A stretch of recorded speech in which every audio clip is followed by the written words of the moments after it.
রামায়ণের একটি গুরুত্বপূর্ণ চরিত্র হল রাবণ পুত্র ইন্দ্রজিৎ বা মেঘনাদ। তিনি ছিলেন দুর্দান্ত বীর, কিন্তু যুদ্ধ দক্ষতার আড়ালে তার আরও একটি পরিচয় ঢাকা পড়ে যায়। শুধু বীর নন, প্রেমিক হিসেবেও অসাধারণ ছিলেন ইন্দ্রজিৎ। পুত্র ইন্দ্রজিৎকে প্রাণের চেয়েও বেশি ভালোবাসতেন রাবণ। রাম লক্ষ্মণের বিরুদ্ধে লড়াইয়ে পুত্র ইন্দ্রজিতের বাহুবল ও অস্ত্র দক্ষতার ওপর বিরাট ভরসা ছিল রাবণের। তাই লক্ষ্মণের হাতে মেঘনাদ বধের খবর পেয়ে শোকে ভেঙে পড়েছিলেন তিনি। রাবণ পুত্র ইন্দ্রজিৎ বা মেঘনাদ যে দুর্দান্ত বীর ছিলেন, রামায়ণে সেই বিষয়ে বারবার উল্লেখ হয়েছে। এমনকি লক্ষ্মণকেও প্রায় মৃত্যুর দ্বারে পৌঁছে দিয়েছিলেন ইন্দ্রজিৎ। কিন্তু আজ আমরা তার বীরত্ব নয়, বরং তার প্রেমিক সত্তা সম্পর্কে কিছু জানব। তাহলে চলুন ভিডিওটি শুরু করা যাক। মেঘের আড়াল থেকে যুদ্ধ করতে পারতেন বলে তার নাম ছিল মেঘনাদ, আর দেবরাজ ইন্দ্রকে একবার যুদ্ধে পরাজিত করে তার নাম হয় ইন্দ্রজিৎ। ইন্দ্রকে হারিয়ে নাগলোক আক্রমণ করেন তিনি। সেই যুদ্ধে সর্পরাজ বাসুকীকে পরাজিত করেন। বাসুকী মেঘনাদকে অভিশাপ দেন যে তার বড় ভাই শেষনাগের হাতে মৃত্যু হবে ইন্দ্রজিতের। এই অভিশাপের তোয়াক্কা না করে ইন্দ্রজিতের প্রেমে পড়েন শেষনাগের কন্যা সুলোচনা। সর্পকুলের শত্রু হলেও সুলোচনা নিজের হৃদয় দান করেন মেঘনাদকে। অন্য একটি কাহিনী অনুসারে শেষনাগ নিজের কন্যা সুলোচনার সঙ্গে ইন্দ্রজিতের বিয়ে দিতে সম্মত না হওয়াতে তিনি নাগলোক আক্রমণ করেন। যাই হোক, ইন্দ্রজিৎ ও সুলোচনা খুশি মনে পরস্পরকে বিয়ে করে নেন। লঙ্কায় ফিরে তারা বেশ কয়েক বছর সুখে শান্তিতে ও প্রেমে জীবন কাটান।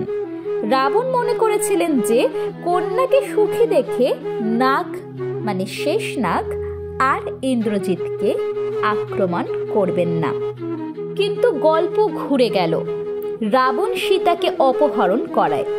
রামায়ণ অনুসারে রাম ছিলেন বিষ্ণুর অবতার এবং লক্ষ্মণ ছিলেন শেষনাগের অবতার। তাই রাম লক্ষ্মণ লঙ্কা আক্রমণ করায় ভয়ে কাঁপতে থাকেন সুলোচনা।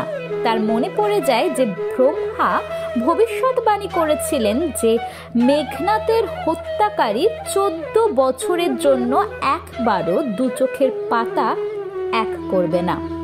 দূর থেকে লক্ষ্মণকে এক ঝলক দেখেই পিতা শেষনাগকে চিনতে পারেন সুলোচনা। মেঘনাদকে বারবার রাম লক্ষ্মণের বিরুদ্ধে যুদ্ধে যেতে বারণও করেছিলেন সুলোচনা। রাবণ যে পরস্ত্রীকে অপহরণ করে অত্যন্ত গর্হিত কাজ করেছেন সে কথা স্বামীকে মনে করিয়ে দেন তিনি। এই কারণে বিভীষণও যে দাদা রাবণকে ত্যাগ করেছিল সে কথাও তুলে ধরেন সুলোচনা। স্ত্রীর প্রতিটি কথা মেনে নিলেও একজন যোদ্ধা ও পুত্র হিসেবে এই সংকটের মুহূর্তে তিনি পিতাকে ত্যাগ করার মতো অধর্ম করতে পারবেন না বলে জানিয়ে দিয়েছিলেন ইন্দ্রজিৎ। যুদ্ধে লক্ষ্মণের শক্তিশালী মেঘনাদের মৃত্যু হলেও নিজেও প্রাণ ত্যাগ করেন সুলোচনা। ইন্দ্রজিতের সঙ্গে একই চিতায় সতী হন তিনি। উত্তর ভারতে মেঘনাদ ও সুলোচনার কাহিনী খুব একটা প্রচলিত না হলেও দক্ষিণ ভারতে এই প্রেম কথা বেশ জনপ্রিয়। বেশ কয়েকটি সিনেমায়ও দেখা গিয়েছে এদের দুজনে প্রেম কাহিনী। তাহলে কেমন লাগলো আজকের এই ভিডিওটি? ভিডিওটি ভালো লেগে থাকলে লাইক, কমেন্ট, শেয়ার।